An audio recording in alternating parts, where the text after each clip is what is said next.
civilmedia.mk. Слободно, независно, отворено. Како ја оценувате состојбата во контекст на дезинформациите и пропагандата во нашата земја? Дефинитивно, процесот на дигитализација, процесот на масовна употреба на интернетот донесе многу придобивки, но ја стави на агендата и негативниот аспект, односно негативните појави кои што со себе ги носи дигитализацијата. Тоа се дезинформациите, тоа се лажните вести, тоа е пропагандата и така натаму и така натаму. Јас секогаш сакам да нагласам заради тоа што верувам дека општеството може да се менува и треба да се менува генерално, дека мора да земеме предвид дека Македонија е сиромашна држава. Не го кажам тоа како оправдување, туку како факт. Ние имаме околу 700.000 луѓе кои што живеат под прагот на сиромаштијата. Имаме над 500.000 луѓе кои што живеат со 3 евра на ден. Имаме нецели 20% канализациона мрежа современа во целата земја. Имаме образование кое што дури во самите општини не е еднакво квалитетно, а камоли од општина до општина. Имаме тежок, отежнат пристап од внатрешноста кон главниот град.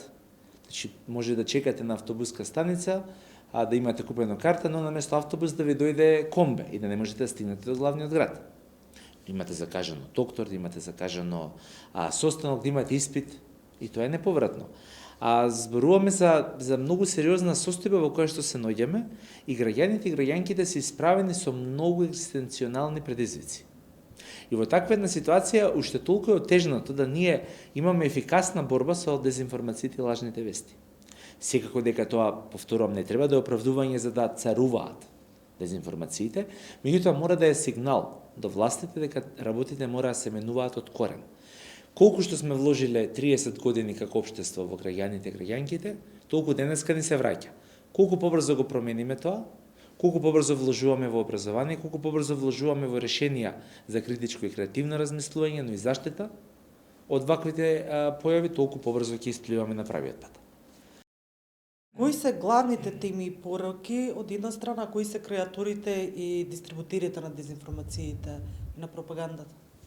Тоа е интересно прашање, кога би го знаел одговорот кои се главните дистрибутери, би работел сосема друга професија и веројатно би бил еден од најуспешните во тоа. Меѓутоа, она што праксата и теоријата заеднички го викаат е дека креаторите на лажните вести, на дезинформациите, имаат јасна цел да наштетат на одреден процес, појава, институција, систем и така натаму и така натаму. И мора да разбереме дека лажните вести се нешто многу различно од лага. Например, кога ние велиме дека одреден политичар ветил автопат или пруга дека треба да се изгради, а не се случило тоа во мандатот на ветувањето, тоа е неисполнето ветување, тоа е лага. Меѓутоа, кога велиме лажна вест, тоа значи дека некоја структура намерно таргетира институција, дали е тоа некое министерство, дали е тоа влада, дали е тоа демократски систем, и тоа е многу, многу различно. Сега, кои се пораките? Пораките се различни, секојаш се спакувани на начин да, всушност, не пленат, не исплашат, не загрижат и не натераат да мислиме дека знаеме нешто посебно, дека откриваме нешто и дека ако го споделиме, дека го расшириме понатаму, дали со споделување најчесто преку интернет платформите, дали со разговор, дека ќе помогнеме во некоја позитивна кауза, а не дека се вклучуваме во системот на лажните вести. Како се справуваат граѓанското општество, јавноста, генерално медиумите со дезинформациите и пропагандата и кои се нивните главни предизвици? Според мене, често го нагласувам тој, сакам да бидам конзистентен, медиумите се едни од најголемите борци во овој систем на лажни вести. Медиумите, кога велам, не велам само традиционалните, велам и сериозните онлайн редакции и портали, заради тоа што тоа е сериозен извор на информирање денеска, се навистина тие кои што помагаат да јасно се застае на патот на овие појави. Денеска, години веќе наназад, меѓутоа особено денеска, подпис на уредник, уредничка, новинар, новинарка, фотограф, видеограф и така натаму вредат многу.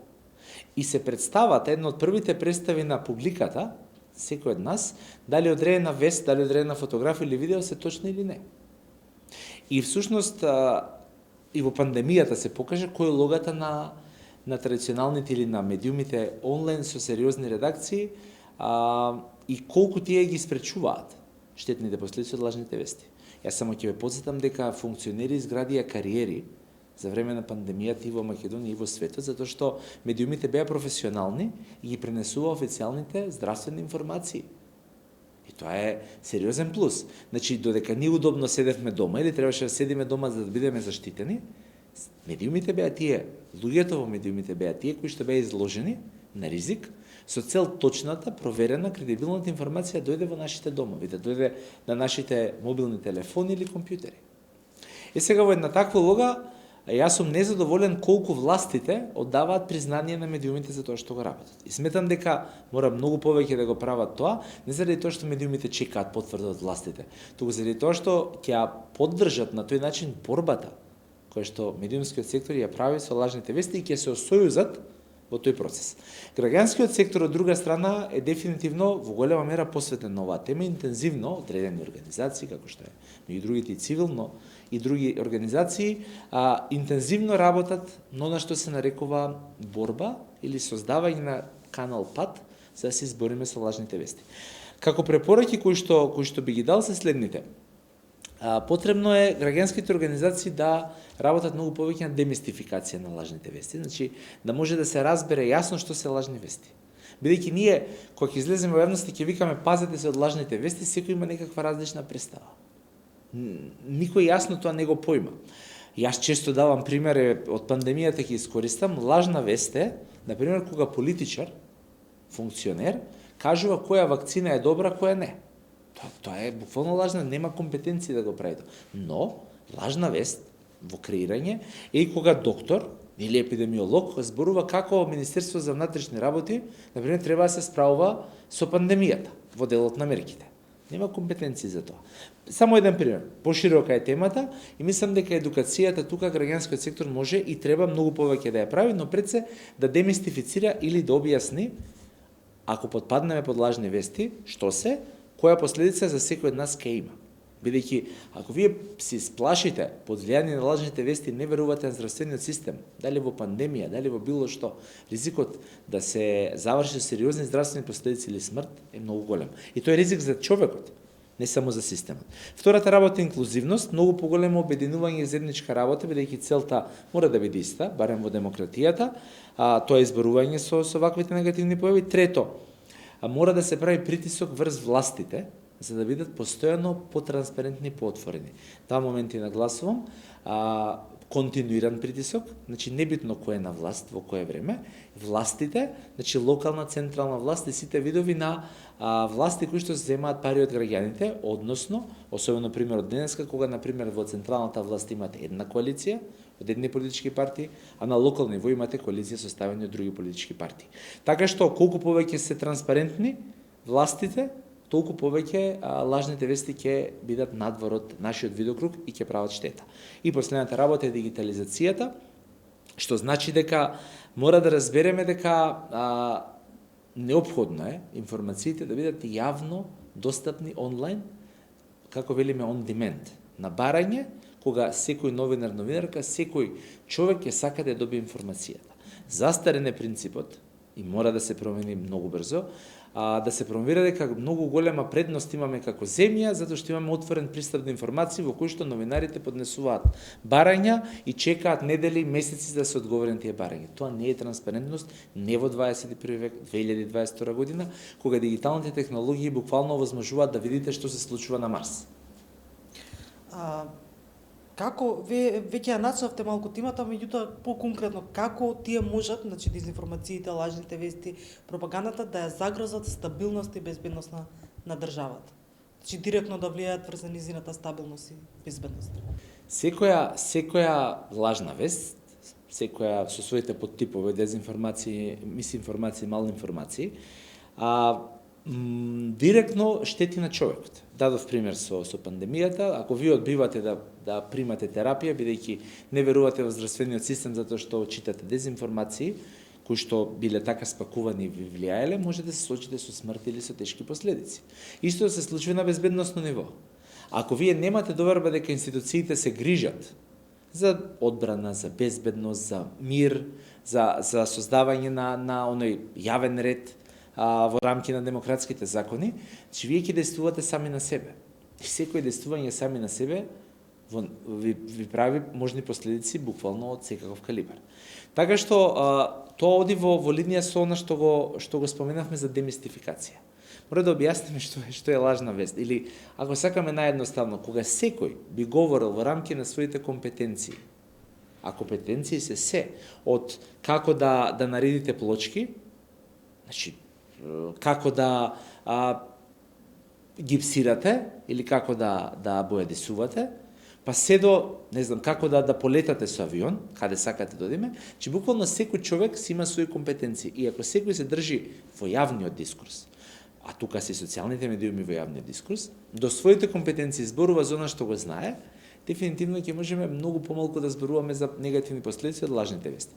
Што да направи тука државата? Значи дефинитивно мора да се погрижи да скрира систем во кој што образованието ќе биде ставено многу повисоко, критичкото размислување ќе биде ставено многу повисоко, бидејќи знаете како ако има еден принцип кој што во нашите генерации, моите генерации беше својствен, да кога често ќе прашате зошто е ова вака, ви викаат не прашувај затоа што е така, или зошто да го направам ова затоа што јас така реков, или на училиште некогаш ви се случува да поставите прашање, викаат нема зошто, тоа е факт. Че едноставно вие го убивате критичкото и креативното размислување. Индивидуа која што од мали нозе и се убива љубопитството, критиката, тоа ќе избие на многу подоцнесна возраст и не очекувајте да има изградено критичко мислење и на информациите што ги чита и што ги гледа.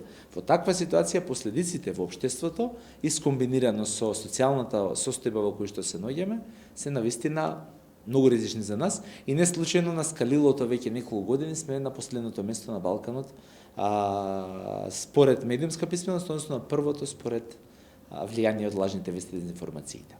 Рековте што прави власта, односно државата, меѓутоа што треба да прави, а што всушност во моментот прават? Дали воопшто нешто работат и институциите и државата на ова поле? Па, властите генерално во Македонија уживаат да прават стратегии и планови.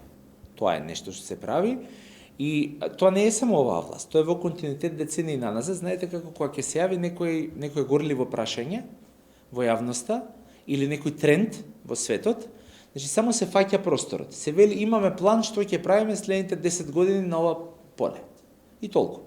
Дали е тоа декада на нешто, дали е тоа акцијски план за 10 години, дали е тоа стратегија за развој на нешто, че едноставно се прави тоа и тука застанува.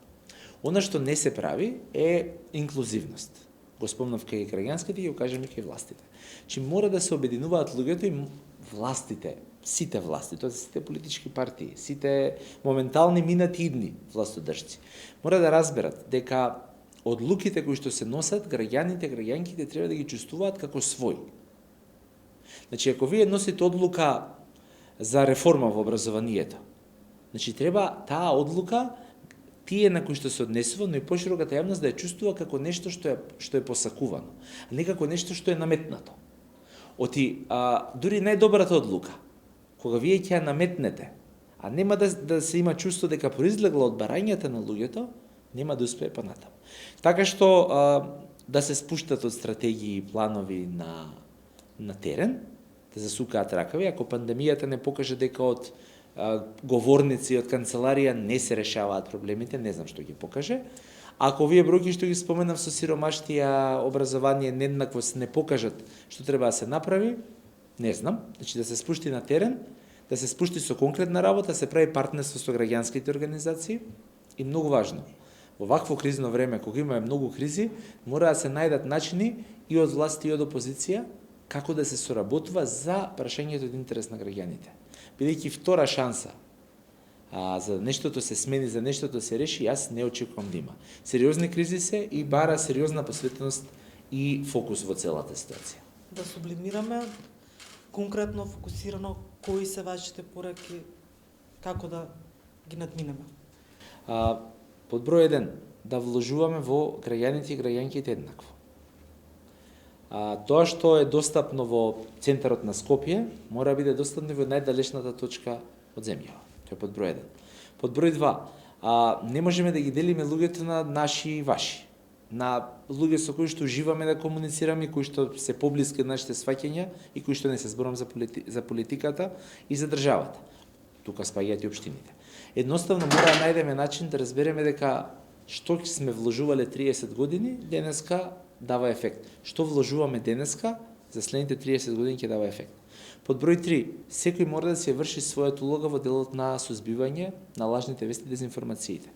Властите да носат добри закони, да бидат ефикасни во спречување и исправување каде што затаило превенцијата, медиумите да продолжат да бидат буквално фокусирани на граѓаните и на точното информирање и да ги подобруваат нормално своите медиумски стандарди, граѓанките да секој од нас вложуваме во развој, во следење на новите технологии, во градење на одбрана и секако да го искористиме во огромна мера образованието, кое што е неопходно да гради критичко размислување. Да воведуваме дигитализација, заради тоа што времето е дигитално и новите генерации се многу фокусирани на овие технологии и ако сакаме да ги привлечеме да бидат присутни во општествените случувања, мора малце повеќе да се дигитализираме, во спротивно неповратно ги губиме не само од државата, што се заменуваат, пописот покажа 33% си заминале за 20 години млади луѓе до 29 години, че ги губиме физички. Меѓутоа, ако не вложуваме со вакви мерки како дигитализацијата, ќе ги изгубиме и умствено, присутни да ја следат состојбата во државата. А ако немате информирани граѓани, ако немате граѓани и граѓанки кои што следат што се случува во општествено-политичкиот живот, лажните вести имаат одличен процеп како да влезат и да го заземат местото на кредибилните информации.